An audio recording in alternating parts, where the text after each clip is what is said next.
college finished up, and we're sitting on the couch watching the race at Kansas. And I was like, I really just feel like that's where I was supposed to be at. And she's like, why don't you call BJ back and see if that's an opportunity? He gladly said, let's try to, get you a suit, get you a helmet. You'll say you drove a race car one day and you can put it in your office. And we went out to Hickory Motor Speedway, which is just outside of Charlotte. And he brought Matt Tift, who was fourth in the Xfinity points at the time, out. And he shook the car down and put, the pull down when he was testing. And, they're like, don't try to go as fast as him. We want to keep the car in one piece, but, go out there, have some fun.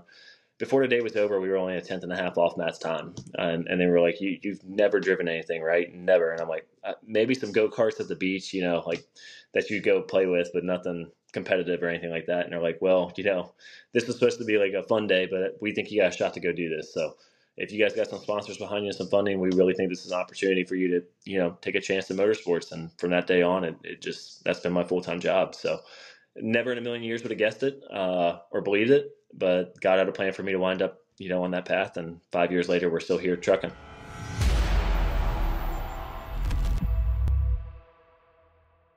Hello and welcome to the latest episode of Georgie's Stripping the Dipping podcast. I'm your host, F1 Black.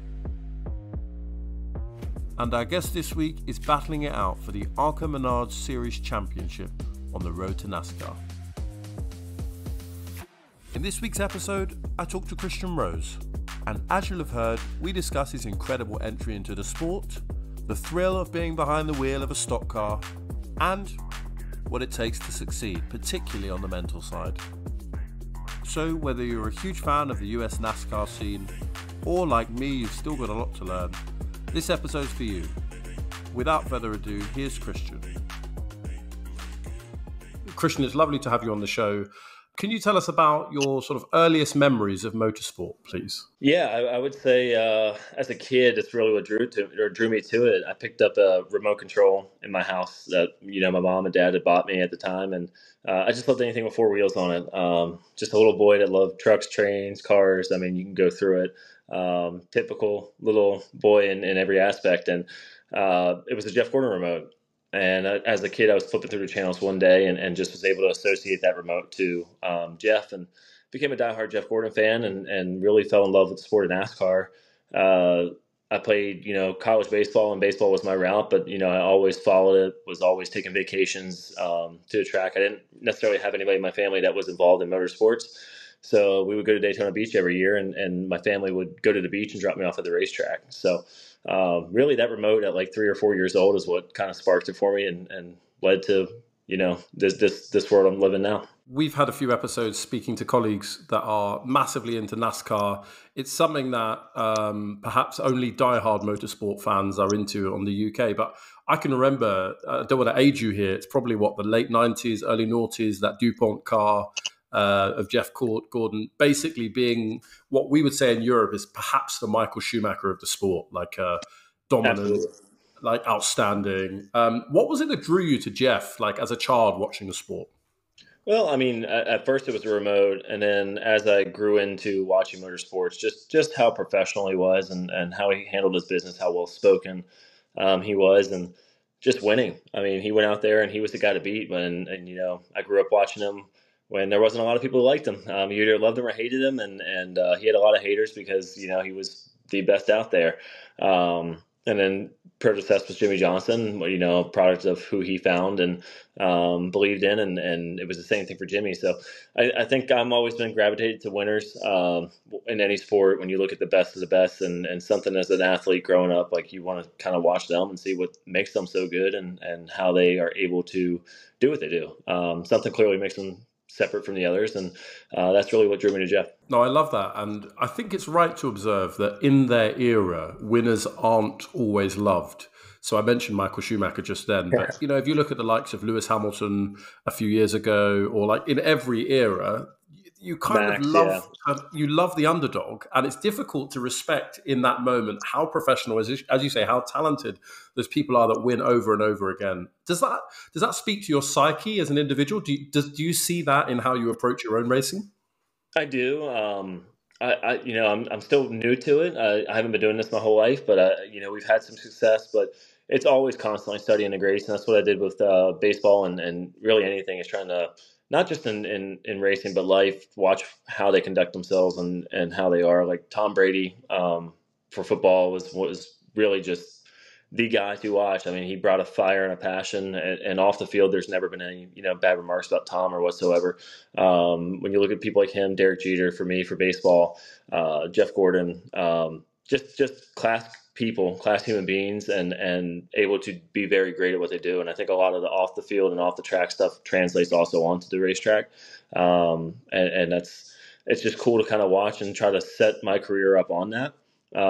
Still got a long way to go to get to be as talented as those guys, but it's definitely part of trying to study and learn my craft as much as possible, be hopefully one day as good as they are. Yeah, and I mean, we're a motorsport podcast, but I think what listeners need to know, because you just sort of like lightly alluded to baseball. You were like a former D1 athlete, which for, I guess if you're in the UK, we don't really have a strong university or college scene in terms of sport, but this is essentially like the highest you can go, as far as I understand, before you hit the pros. So you did that in baseball. What was your position, if you don't mind me asking? Yeah, I was a submarine pitcher. So for anybody listening that's not familiar with baseball, or has watched a traditional pitcher and they throw overhand, I was the guy that would come in, and my windup, I would throw, basically my hand would scrape the mound, the dirt, underhand and away, sidearm, and come in late in the game and kind of try to shut a game down or shut the inning down to allow us to get to the last inning to win the baseball game. So that's not always how I threw.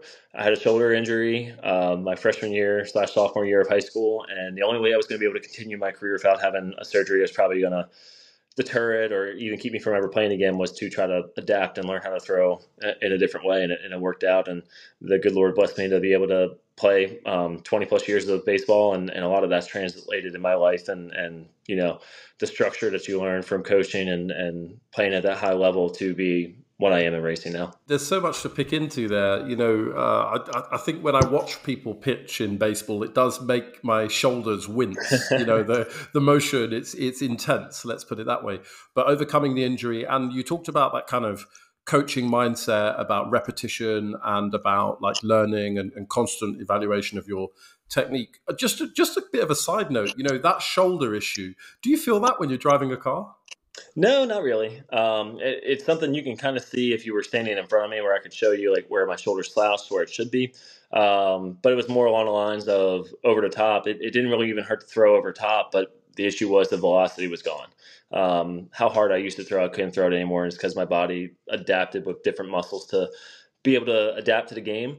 But we see it all the time in the big leagues, and it's something that it's not a natural motion, that when you put your body in a weird position, and not necessarily, I don't think I had the best coaches that, at that time, that understood what was going on, and ended up hurting my shoulder a little bit.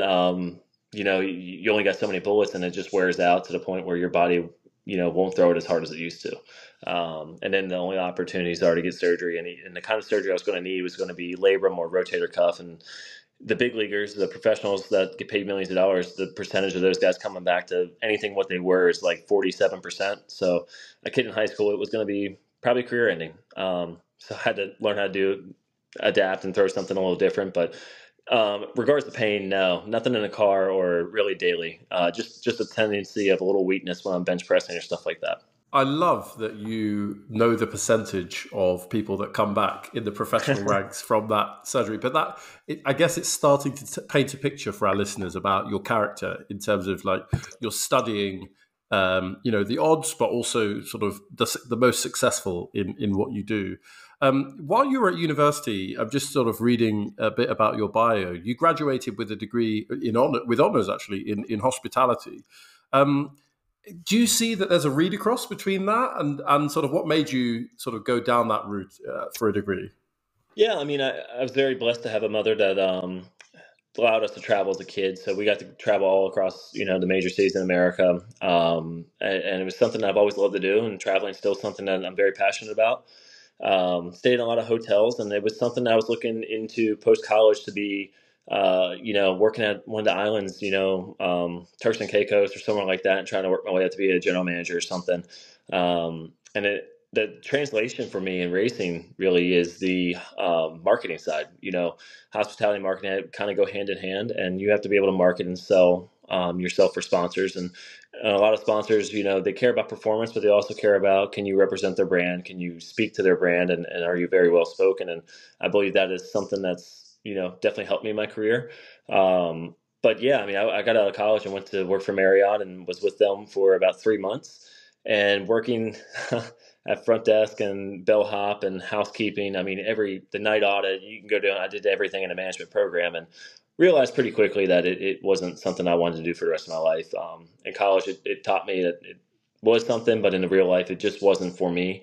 And somehow ended up transitioning into driving race cars from there. So, but yeah, I mean, very grateful for the degree and the opportunity to learn it and study it. And it's still something I'm kind of passionate about. Yeah, I can hear the passion, and my philosophy is that there's never a wasted minute of learning. And as you say, that hospitality, that marketing already seems to stand you in good stead in your new profession. So I can see, because I was just sort of looking at your latest results, that one of your primary partner is the Department of West Virginia Tourism. So how did that come about? And does that have a link to that sort of background in hospitality? Obviously, it's where you're from. Yeah, I mean, it's part of it's from where I'm from. And really it was a sponsor that took a lot of hard work and a lot of being told no and from them and a lot of partners. And anybody listening that's in the motorsports, that's trying to be involved in it, I guess the biggest advice I can give is you're going to get told no 1,000 times. And I was ready to give up. We would spend a lot of money and it was just not really shaking out to where we thought we were going to end up with a partner capable of, wheeling us to the next ranks and the higher ranks. And my mom was the one that kept pushing me, and I'm very grateful for that. And the good Lord just had the stars align for it that, we got a call and they wanted to do it. And it worked. The numbers from tourism showed it. They had the highest, amount of people visiting the state and viewership on their social channels and everything for the last 3 years. And they've broken that record. So very proud to say that, we had a small part in that. And it's a lot about marketing that. And I think the hospitality side is, we were all over the place. That, hey, if you want us to show up for a race car and promote the state, we'll be there. Whether it was at baseball games or the state fair in West Virginia or local festivals, like we were willing to take that step. And I think that's something that you got to do for your partners because it's not a one-way street. You need the funding to go racing, but you also need to represent your partners so they're getting something out of it and feel the value out of it. And I think a lot of racers at times don't, understand that. And that's something that we've always kind of taken and by storm and say, look, we'll promote the heck out of it. We're going to go take that next step and push and push and push and do everything to deliver for you guys as much as you are for us. Those practical steps, I hadn't even thought about it. And, I'm really keen to talk a bit about family in a minute. And, I've got 2 young sons and just thinking about, turning up at a fair or, whatever, a show and just a really bright, colourful, powerful car just in there. It would just pique their interest as well as mine, to be honest. It sounds like you work extremely hard for your sponsors. You said kind of, again, not nonchalantly, but perhaps self-deprecatingly, you found your way from 3 months in hospitality into motorsport. How do you make that transition from deciding that hospitality as a sort of full-time career isn't for you to where you sit today? Tell us a bit about that journey. Yeah, I mean, so I'm a big believer in God and my faith. And at times I probably haven't been as much as I should have been, but the more and more I've gone through life and having kids, it's become a forefront of who I am and who I'm trying to be. And I think he had a plan for it. I would have never guessed it in a million years that I'd be driving a race car for a living. Ultimately, it led me to Charlotte, North Carolina, which if you're going to race in America, that's where you got to be at. And that's where I met my wife. And if I didn't chase this dream, I wouldn't have her in my life or my kids. So just so many really cool things have happened from it. But long story short, I snuck in the garage as a kid in Daytona and met BJ McLeod, who's driven in the Cup Series, Xfinity Truck Series. And when I was talking about how to become a pit crew guy, because a lot of former athletes try to get involved in the sport, and that's where they get these guys to stay competitive and as a full-time job. I said, that's something I want to keep that competitive edge and still keep going on my athletic career. And BJ was like, why don't you try to drive it? My mom said no originally. And, college finished up and we're sitting on the couch watching the race at Kansas. And I was like, I really just feel like that's where I was supposed to be at. And she's like, why don't you call BJ back and see if that's an opportunity? He gladly said, let's try to, get you a suit, get you a helmet. You'll say you drove a race car one day and you can put it in your office. And we went out to Hickory Motor Speedway, which is just outside of Charlotte. and he brought Matt Tifft, who was fourth in the Xfinity points at the time, out, and he shook the car down and put the pole time down when he was testing. And they're like, don't try to go as fast as him. We want to keep the car in one piece, but go out there, have some fun.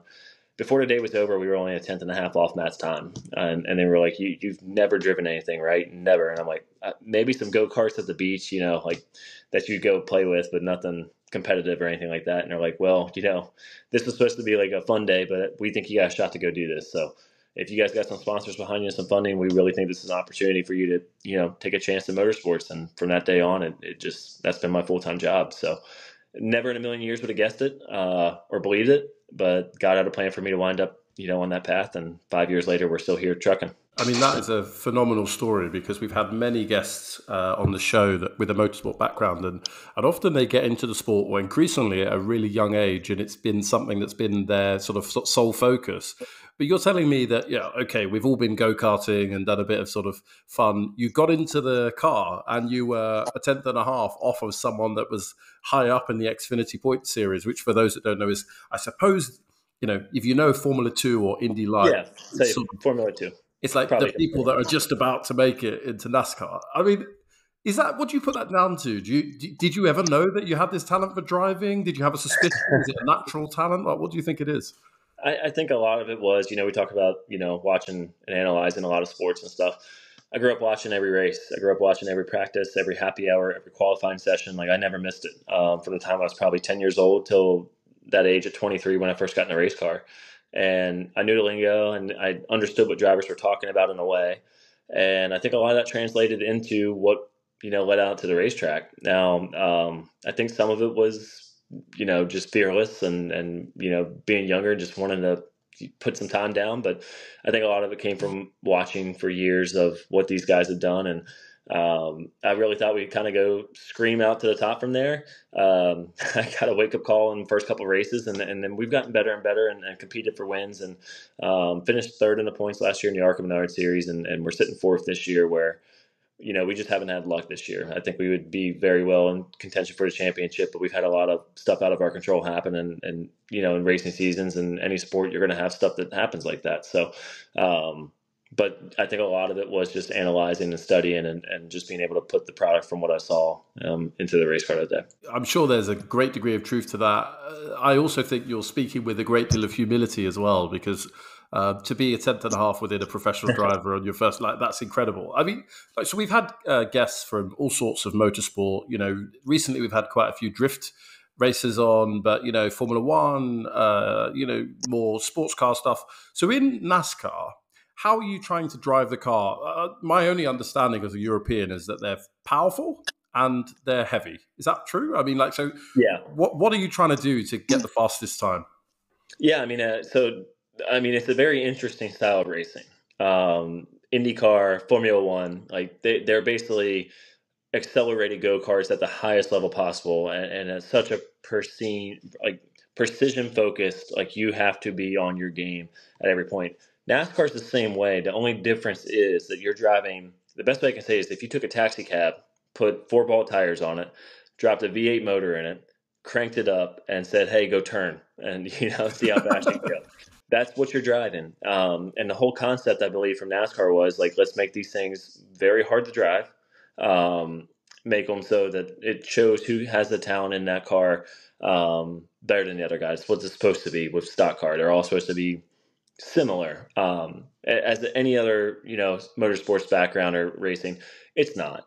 The teams that had the most money are able to work on aerodynamics and stuff like that have fed into the sport that allow the teams with the biggest budgets to be the fastest. However, it does rely a lot on driver. You can put a average driver in the best stuff and they're going to run 15th, and you can put a really good driver in a 30th place car and they'll find a way to finish in the top 10.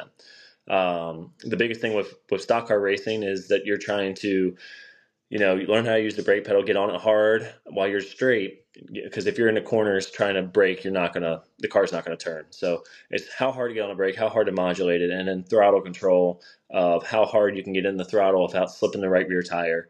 Because every time you slip the tires, you lose speed, the tires wear out. So it's tire management, brake management. The more brake heat you build, the worse the car is going to drive through building heat in the tires. So it comes down to a lot of different things the driver can, manage.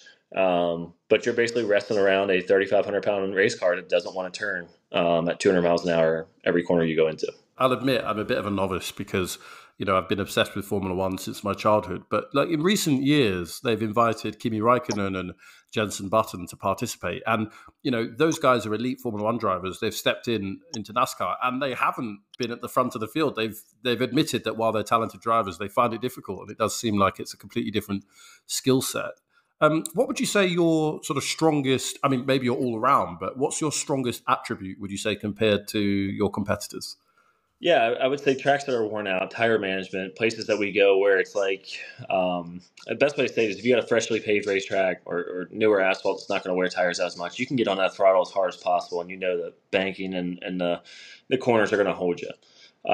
Places when you go like North Wilkesboro before they repaved it, or Iowa before they repaved it, or Nashville Fairgrounds, stuff like that, the track's very abrasive. Darlington's that way.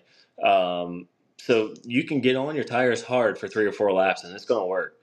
You're going to pay a price big time after about 10 laps. And it's all about who can go fast, but also go slow at the same time. Don't slide the rear out from the car, staying very controlled in it, being very, trying to find the right word. Conservative is not really the right word, but consistent on, hitting your marks. Because if you annoy the tires or get them angry, you're going to fall off 8, 9, second a lap, 8/10, 9/10 second a lap in 30 laps into the run. So you'll see guys like Jeff Gordon back in his prime. He would just ride his pace and let guys go, and they think they're Superman. And 25 laps later, they are flying by them, and they're just running the same pace they were running before. Those guys just went out there and burned their stuff up. So it's a very interesting way to look at it. Is like you want to go fast. That's the whole point, but it's also who can use their mind and mental craft on it as well. Plus keeping the speed in the car. And I think that's one thing that I'm very good at, and I've been good at tracks like that. And also super speedway racing. When you look at Daytona and Talladega, like we're in a draft of 40 cars and we're shoving each other at 200 miles an hour. We're bump drafting. A lot of it's trying to understand when people are getting too aggressive with the bump draft, because it takes one car to hit somebody hard enough, and you'll see it at the end of every one of those races. It's time to go. And they'll turn somebody around, and in front of 40 cars at 200 miles an hour, you're going to wreck probably 20 or 25 of them. So having the understanding of when things are getting too aggressive to get out of the draft, like we did at Daytona this year, we took the green, and on lap 3, I realized everybody's pushing way too hard, way too early. So I dropped down to the apron, let the pack go, fell in at the back of the pack, and we went down the next corner, and they wrecked 20 cars. And it was right where we were running. So it's having an understanding of how aggressive the draft is and how to work the air and what line to be in, because it all comes down to jumping in the right line and getting the momentum and shoved out past the cars that are on the bottom or the top, and understanding how to block and work those racetracks. And it's a lot of skill, there's a lot of luck involved in those races, but there's also a lot of skill in understanding what's going on, because anybody can win them. But if you look at somebody like Denny Hamlin, who's won the Daytona 500, I think 3 times in a row or 2 times in a row in 3 and 4 years, he drops out of the draft every time when they're about to wreck. He knows how to get in the right line. He always finds himself out front. It's an art to be able to work it. Dale Earnhardt Jr. was one of the best at doing it. Jeff Gordon was one of the best at his career at doing it. Dale Sr. was probably the best in his career at doing it. And right now, Austin Hill's right there with it. So there's 4 or 5 guys that really can figure that art of racing out and be really good at it. And then there's guys like Kyle Larson, who I'm a big fan of right now, who has run probably 25 speedway races, and I think he's wrecked in like 22 of them. And it's just, he's had speed. It's just getting caught in the wrong line and getting caught in that big wreck. It speaks to a talent to have the mental bandwidth while you're driving, as you say, at 200 miles an hour, and you're driving sort of a huge monster, to be able to think critically. I mean, a small but completely like minuscule example. Let's say I'm playing football with my friends and someone tackles me and I get annoyed. I'm no longer thinking about how to be the best footballer. I'm probably going to commit a foul like at the next moment. Right. You're bump drafting at 200 miles an hour. You're kind of like thinking about winning the race. I'm sure that there are emotions flying around, or at least there's a lot of stress on your body and on your mind. How do you keep that calm and that focus? Well, I think that's the art of it, is trying to control your emotions, which is something I struggle with at short track racing. When somebody cuts you off on an interstate or the road, any road, like you get frustrated. But super speedway racing, it's all about, trying to position yourself the entire race to get track position and get up front. You can get wrecked up front. I've seen the leader get turned around in front of the field and wreck everybody. And I've seen the last place car get in the big wreck. I mean, it's there's really no hiding it, but it's also trying to understand and use the mental awareness to, hey, this guy's pushing me too hard. I don't want him on my bumper. I'm going to shove out of line or drop out of line, and, understand what's going on around you. And then also trying to slow it down. It sounds crazy when you're going 200 miles an hour, but if you can slow the process down and understand how to operate, in less chaos, that is probably the best way, in my opinion, to focus in on what you're doing and make things kind of come to you slower at 200 miles an hour, which sounds crazy, but that's really the art of it, I believe. And it's the same thing. I translated that from baseball. It's like if you get too fast in the game, you're going to be all over the place. If you can find how to control your breathing and slow down and make the game go at your pace, you're going to play a lot better. I'm sure it's the same thing with soccer or football. Any sport breaks down in a way that if you can really slow yourself down when everybody else is just trying to go 1,000 miles an hour, I've got a feeling you're probably going to be one of the better ones on the field. I also have a feeling that you could probably write that down, put some fancy words in it, call it sports psychology, and make a few dollars there. It is about that elite mindset. So you've got four. You're in fourth in the championship. You've got 6 rounds to go, as far as I can tell, and you're less than 100 points off the lead. It looks like an incredibly competitive series where, if I'm looking, there's sort of 7 drivers above 500 points and the leader's only on 635. So I guess there's, all within 110 points. What do you assess your chances are of being top 3 again this season, and what will it come down to?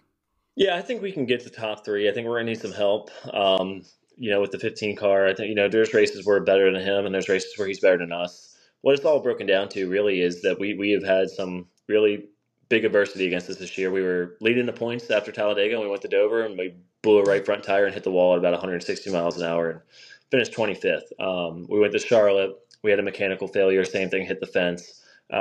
Just stuff that's been out of our control. We got taken out this weekend by a driver that, I'm not going to say much on, but she lost her cool and just wrecked us for no reason. And there's been a lot of that's kind of happened this year. We went to Indianapolis, had the same thing, got taken out by a driver that was driving way over their head.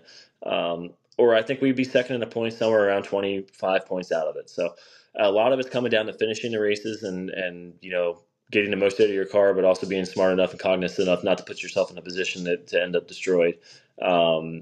And that's really the key of it over the course of a 20 race season where we're running for points and not like a playoff bracket, that you've got to find a way to finish and finish all the races. Because the 25th, when the guys you're racing against finish 3rd and 4th, it's a 20-point swing, and you do that 4 or 5 times, you find yourself where we're at about 90 points back. So unfortunately, a lot of it's been out of our hands and out of our control. But the positive is that we've had a lot of speed in a lot of those places where we have had those issues. So you try to take the positives out of it and use that for these next 6 races and go do our job and keep showing up with the same mentality and pace. And at some point, the stars will align and those things will go your way. Well, we'll continue to root for you here at Stripping the Dipping, and all the best of luck. I think your season finishes not that far away. It's sort of like the 9th of October or something. So those races seem to be coming thick and fast. Do you get a bit of time off? Are they every other week, or how does it fit together? With the ARCA schedule, very early, there's a couple spans where we're 3 weeks off at a time. But once we hit about June, it's about every week on. You might get a week off, I think twice or 3 times maybe. But it's very competitive every single week, and you're on the road. We'll get back. We'll have debrief meetings and competition meetings on Monday, and Tuesday we'll be doing simulator time and film study. And Wednesday I'll stay home with the family, and then Thursday typically is pack the bags and get on the plane and show up, sleep in a hotel, and then wake up and race and practice on Friday, and then race Saturday and fly back home, and it's rinse and repeat. So we're on the road a lot, but that's also part of it, is trying to, I think a lot of people can get mentally worn out and a lot of physically tired from it, because it does wear you out, and in a lot of ways. And it's a grueling schedule, but if you want to be competitive, it's the same thing as, I use golf as an example. Golf's a sport that if anybody goes out and plays it 5 times a week, they're probably going to be pretty good. If you play it 1 time out of every 4 months and you play against a guy that's been doing it 3 times a week, you're probably going to get your butt kicked. And that's the same thing with racing. A lot of our drivers are racing a late model. They'll race a late model on Friday, race the ARCA car on Saturday, and then be in a truck on, Saturday night, and they're racing 3-4 times a week. And that's where a lot of the sponsorship and all this comes into. That's where we want to be at. You want a lot of these drivers run 50 to 60 times a year. And if you do the math, there's only 52 weeks in a year. So they're racing every single week, and it's all about working on their craft and how to set guys up to pass and how to. It's a very difficult thing to do, to be at that pace and speed and be faster than somebody, but it's a whole different art to pass somebody and learn how to use your bumper and move them out of the way, but not wreck them. So as grueling as it is, I do enjoy the part where we're racing every week because it kind of plays in our hands of getting that seat time. I mean, an initial reflection when you said use your bumper to move people out of the way, it feels really alien to us here on the other side of the pond. And you probably, I don't know, you might watch clips from Formula One and where they make the slightest of contacts, the front wing falls off and Yep. they're retired. It must just feel a little bit meant pathetic. for speed. Yep, they are meant for speed, not for bumper cars, that's for sure. Yeah, I mean, so you describe what is really a grueling schedule, the travel on its own, if you weren't also kind of performing, physically, athletically and mentally, throughout the week. How do you balance that? You mentioned you're sort of home on a Wednesday with the family. So how do you kind of keep a balance and maintain that, you mentioned that sort of sustainable energy through the season?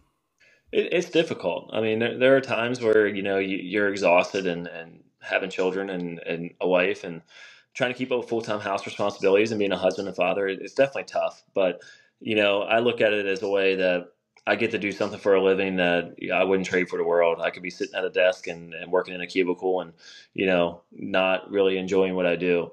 I thoroughly enjoy what I do. I get a lot of time off during the week. I get a lot of time off on the weekends. In the off season, I get, 2.5, 3 months of off time to be with my family and get to really do what I want to do when I want to. So when you keep that in your mind and you're athletically, you're staying moving, you're in the gym or going out for a run, it really helps your mental state on it. And then also the competitive side. It's like, I love showing up and competing. It's something I've done for 20 plus, almost 30 years of my life now. Definitely 25 years of my life. And it's the showing up and the, ability to wash away a bad race and be like, all right, well, next week's a new race. Let's go get it. You never know what's going to happen. You never know how the cars are going to play out. And I love that. It's the adrenaline packed feeling of hopping in a race car. And when the pace car drops off, knowing that you're about to go through the gears and sail it off in a corner at 200 miles an hour and have 30 guys out there running for the same spot you are and chasing the same thing that you're chasing with that trophy. So, you're trying to find the time at home on Wednesdays to be with my son and my wife and kind of relax a little bit, but also the time in the gym and studying and prep and all the stuff that just kind of feeds into, remembering the reasons that you love to do something. I must assure you that I'm extremely fit, of course, but I get an elevated heart rate just watching the start of a race and just thinking about what's about to happen. But you're in the car, as you say, the pace car drops off and off you go. How would you describe, could you describe that state? What does it feel like? Like for a civilian like us, is there anything else in life that or similar or feels a certain way? I can't compare it for anybody else. And I think there is for everybody else. I think everybody's got a passion and that feeling they have when they get to do that passion. When it comes to the adrenaline side, I'm not sure there's much more that can compare to it other than being like a spec ops, elite soldiers going out to battle or somebody jumping out of a helicopter or skydiving. That's about the only thing I think that would really compare to it. Or being a firefighter and running into a burning building or something like that. But there's nothing like it. I mean, it's like your heart's racing 1,000 miles an hour, whether you've done it one time or 1,000 times, you're ready to roll. And knowing that, every lap you make, you can make a mistake and hurt yourself or, put yourself in a bad spot to possibly lose your life at times. And it's an adrenaline feeling like no other. You're out there one with the race car and you got to hit your marks and be mentally locked in from the moment that flag waves to the last flag waves. And you don't get a chance to really mentally reset. It's like you're 3 hours or whatever that duration of that race might be of being mentally and physically locked into you and that race car. And it's everything else in my life fades away. And that's what I love about it. If there's any stress in my life or any pressure in my life or anything that's going on, at the moment I climb in that race car and put my helmet on and we roll off pit road, everything fades away, but just that race car and that race. So that adrenaline, that feeling is what keeps me going. And I've told my wife and the people in the racing industry, when I lose that feeling and don't have that anymore, that'll be the day I walk away from it. But I don't see that happening anytime soon. And it's something that, keeps me every day waking up and passionate about what I love and happy and fired up to go wake up and go chase my dream. I mean, you can hear the passion and the energy, and you're not even sort of in the car at the moment. So, it's incredible. And you talked a bit about the future. So what's the dream? You've I think you've done a bit of Craftsman here and there, but like you talked a little bit about those other drivers that are competing in multiple series. Like, what would be the ideal finish for this season, and where would you see yourself in a few years' time? Yeah, I would say for this season that it's go finish strong. Let's try to click off as many top fives as we can, and put ourselves in position to win a race if we can, and do the most we can. We race against two cars out there. I'd say the 18 and 28 car that their budgets are far exceeding anybody else in the sport. So it's very hard unless they have a problem to go beat them. We can run with them at times, but I mean they are a NASCAR Cup Series team is where their cars are coming out of, and you're fighting the best engineers and the best wind tunnel time and everything. It's very difficult. So running in the top five is a win for a lot of these teams out there. The goal would be, 4 or 5 years from now, hopefully. And the reason I tell everybody this is it's my goal, and people can laugh at it or whatever it is, but I would love to be a Cup Series driver, compete for a championship at the top level. I think if anybody's doing this in America in motorsports just to make money or to claim that race car driver, I think you're doing it for the wrong reason. I'm solely out here to go try to win a Cup Series championship and say I'm one of the best in this country that does it. Whether that happens or not, there's a lot of things that are going to have to happen. I've got to get a lot better in the race car, and there's a lot of on and off track things that got to fall into place for that to happen. But very confident we'll be making jumps up, climbing a ladder here in the next year, and hopefully keep continuing to climbing that ladder. So hopefully we'll put ourselves in position in 3 to 4 years to get that opportunity. If we don't, I'm more than happy and okay with making a living, driving an Xfinity car or a truck, whatever that might be, in, to my mid-40s.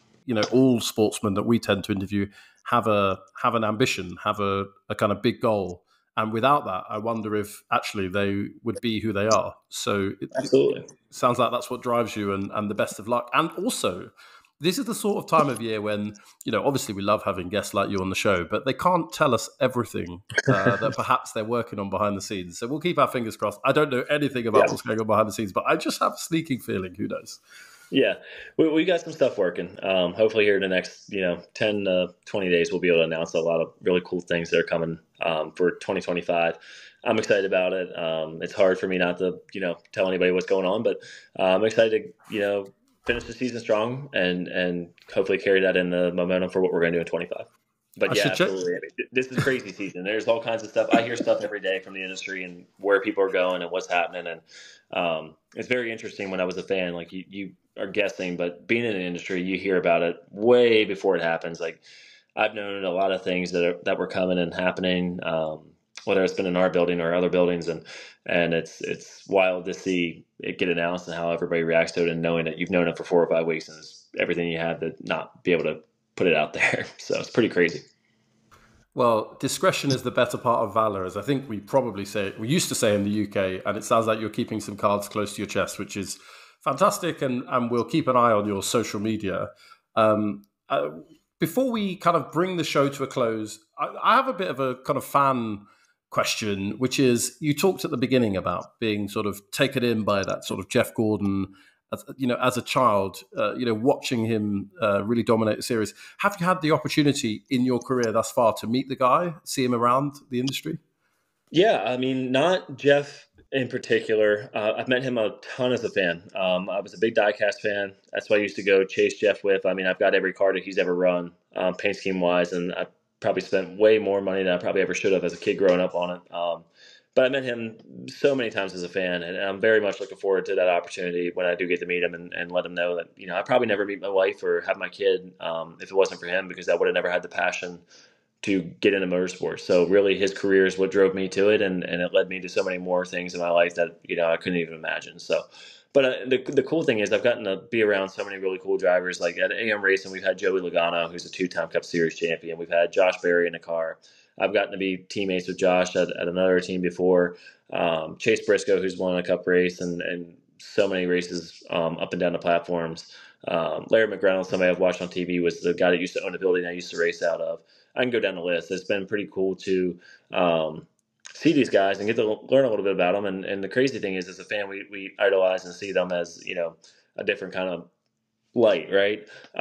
You learn that they're just a human being just like you are, and it's cool to see their day to day lives and who they actually are. And there's also drivers that that I used to idolize and stuff that you hear things and see things, and it also kind of turns you off to who they were and who they actually are. And it's definitely different being in the motorsports industry versus actually being a fan of it. So very thankful to be in it and be around so many people that are highly successful and everything that they've done in their careers. But also it's been really cool to realize that everybody puts their pants on the same way, and everybody goes through life in the same way, just in a different light. So it's been really cool and eye-opening to see a lot of that firsthand. It sounds surreal on the one hand, but as you say, eye-opening, and yeah, you start to realize these people are human beings like the rest of us, even if they're phenomenal at what they do. Another question which sort of relates to the fact that you've been doing sort of, I guess, the road to NASCAR, if we could call it that. But have you ever thought about other series or other types of car? Have you ever set foot or put the gas down in any other type of vehicle? Yeah, I mean, I've gotten. I don't know if there's any dirt racing in Europe or the UK, and that's something a lot of drivers here that are really good come from. Kyle Larson, in my opinion, is arguably the greatest talent in the world, and anything he gets in, whether it's an IndyCar, Cup car, dirt car, he finds a way to win. He's just a special talent in a lot of ways, and a lot of that came from his dirt background, running sprint cars, which are just crazy in my opinion. They're the one car that I probably would never want to get into because there's so many drivers that get hurt or killed in them, and it's so easy like to make a mistake. And when you make a mistake in those things, you're flipping end over end. There's not really hitting something. A lot of times you see them actually leave the racetrack and flip into the stands, or they're just insane to watch. The horsepower they have and to be drifting them around dirt's insane. But we've gotten to run dirt modified a lot with Austin Wayne Self and the AM program, and I love the dirt stuff. It's like driving on ice, and it's teaching you a whole different aspect that the cars change in racing. In dirt racing, the track changes. So when you start the day, the track's going to be completely different than where you are at the end of the race. So you got to learn how to move your line around. You might be working really good on the bottom, and you have to learn how to run the top towards the end of the race, or vice versa, or learn how to throttle up different points and brake at different points because of the way the dirt's changing. It's really a cool aspect that teaches and translates to asphalt racing. That they're the guys that if you watch Kyle Larson or Tyler Reddick or Jesse Love or some of the best names in the sport in asphalt racing, they're the first guys to go up to the top and are ripping right an inch off the wall, or they're the first guys to go find where nobody else is driving, because that's what dirt racing teaches you, how to go find speed where nobody else can. So I've gotten to do a lot of that. I would love to maybe one day do what Larson did, is run an Indy double, which is just a crazy thing to do. You're running an Indy 500 and 11 o'clock in the morning till 2 o'clock, and you hop on a helicopter or jet and you fly down to Charlotte and you drive 600 miles in a Coke 600. So you're running 1,100 miles in a day in two completely different race cars, one that is basically as closely comparable to an F1 car, and then the other one in a souped up taxi cab, and doing it at 1,100 miles and losing a lot of fluid and not being able to eat a ton. It's a crazy ambition to watch what Larson did and to show how talented he was. I thought he was probably going to have a shot to win that race. He's running in the top 5, never been in an Indy car, and goes out there and he's competing for the win and arguably the biggest race in America. So that would be a goal. F1 is just crazy. I would love to sit in one and just see what it feels like, but that's a very expensive and different kind of aspect. But honestly, anything, the Rolex 24, the 24 Hours of Daytona, the Baja, stuff like that. I mean, those are things that any racer, I believe, would kill to have those opportunities to go get an opportunity to do. I've just come back from holiday in Wales. It's about 250 miles from where I live. And I didn't want to drive that far. So driving 1,100 miles in a day, at that speed, you got to, I think my brain would run out. I think I'd be like, no. It is insane. It's one of the coolest things. And he's going to do it again next year.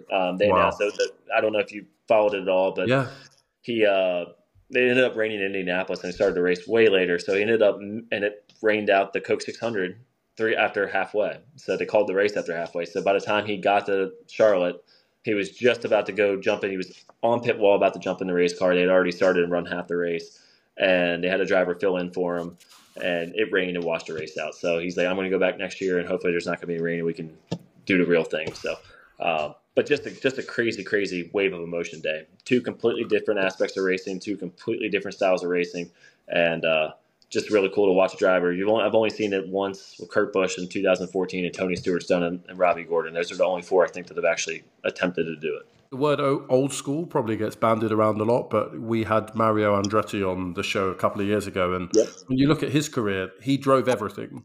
And Absolutely. there was a kind of talent that maybe these days you're either incentivized not to drive everything or it just was really hard and he made it look easier. But that's fascinating to see, as you say, with Carl Larson and those others. Yeah, I mean, and Mario is one of those guys that he's won in everything, not just driven, and he's won in everything. So Yeah. it's incredibly difficult. I don't think anybody understands that doesn't follow motorsports.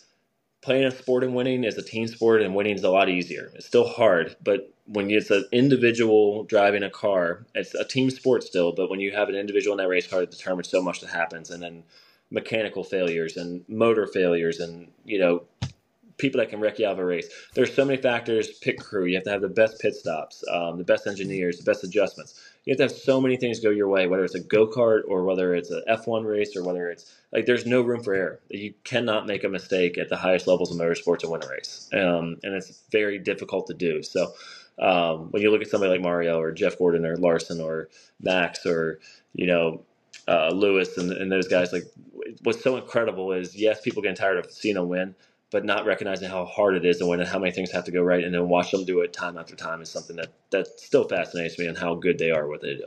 Yeah, and I think, without getting too salty, there have been drivers that kind of look at the very front drivers and maybe naturally you feel a little bit resentful. I mean, you can convert that into motivation, or you can kind of be a bit negative about them and say, oh, well, if I had the fastest car, I'd win.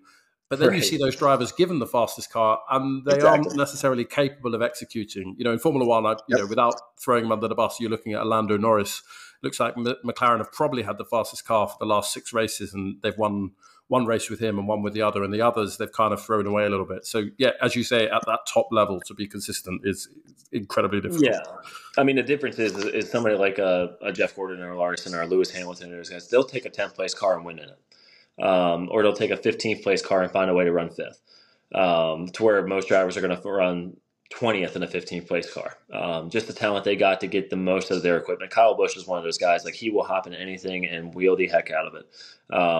And I've watched him win a race at Pocono a couple of years ago where he burned the clutch out of it, did not have 4th gear, and still found a way to win that race, which is just, when you look at the kind of stuff that those guys can do, most people would panic or freak out or be like, the race is done. And they're like, well, we'll find a way. Just get me going and we're going to win this race. So just incredible talents. And it's all mental. I believe a lot of it's mental, a lot of it's skill, but a lot of it's having that mental fortitude to not let adversity take you out of the picture. You sort of alluded earlier, and I did wonder when you said it, is it any coincidence that one of your strengths is keeping a cool head, and then you pointed to that kind of childhood hero, Jeff Gordon, that had a similar attribute. Absolutely. So we wish you the very best for the rest of the season. Where can our listeners find you on social media? Where's the best place to follow you? Yeah, Christian Rose Racing. It should be on all the Instagram, Twitter, TikTok. We just started our TikTok, Facebook.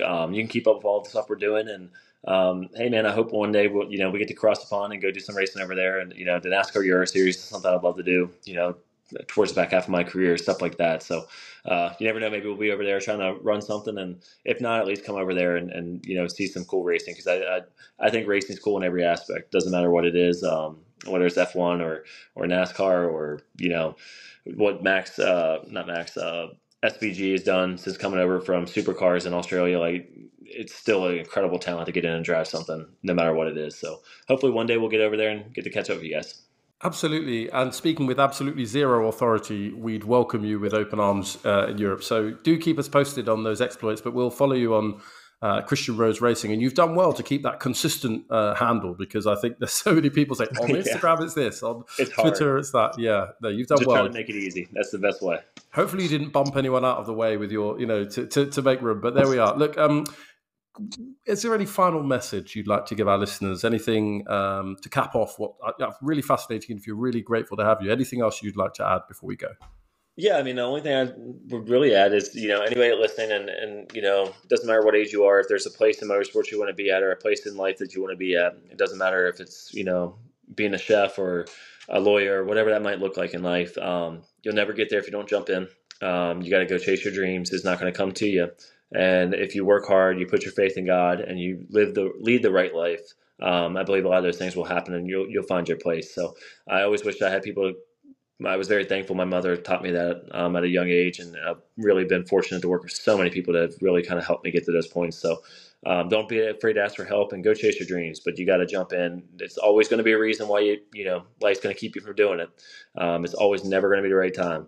So if you're always waiting on the right time, that's probably not going to happen to you. You just got to go and dive in with both feet and go chase it and see where you go. You can't be that motivational at 9 p.m. in the UK. You've made me sort of like wake back up. I've got to apply for 100 jobs and sort of pursue my dreams. Christian, it's been a real pleasure to have you on the show. Thank you so much for your time, and best of luck with school pickup, which I know isn't always easy to navigate, particularly if you're a racing driver. Maybe you're sort of looking for a parking space, I don't know. I'm looking forward to it. Not rushing his life away, but I'm definitely looking forward to being the pickup dad at one point here. So thank fantastic. You guys. I really appreciate the time, appreciate the outlet, and love what you guys do for the motorsports community. So thank you so much for the time. Lovely to have you. Well, look, thanks to Christian Rose. Find him at Christian Rose Racing on all good social media purveyors. This has been F1 Blag. Thanks for joining us for another fantastic episode. If you've got this far through, please give us a 5-star rating, a thumbs up, and more important than not, give us a comment. We'd love your feedback on the episode and suggestions for future guests. But until next time, I've been F1 Blag. Good night.